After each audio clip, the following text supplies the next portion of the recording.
السلام علیکم بزرگوں، بھائیوں، بہنوں، حضرت محمد رسول اللہ ختم النبیین صلی اللہ علیہ وآلہ وسلم تہجد کی نماز میں اتنی دیر تک قیام فرماتے رہتے تھے کہ آپ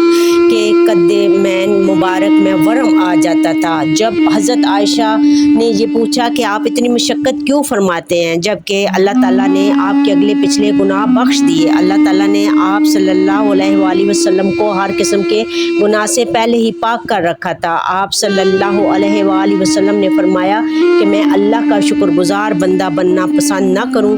یہ واقعہ نبی کریم صلی اللہ علیہ وسلم کے ذوق عبادت اور نماز میں خشوع و خضوع کا آئینہ دار ہے۔ آپ صلی اللہ علیہ وآلہ وسلم کو اللہ تعالیٰ نے عبادت کا خصوصی ذوق عطا فرمایا تھا اور قرآن کریم میں اللہ تعالیٰ نے جا بجا آپ کی عبادت کے ذوق و شوق اور خشوع و خضوع کا تذکرہ فرمایا ہے۔ آپ میرے چینل کو لائک، شیئر، سبسکرائب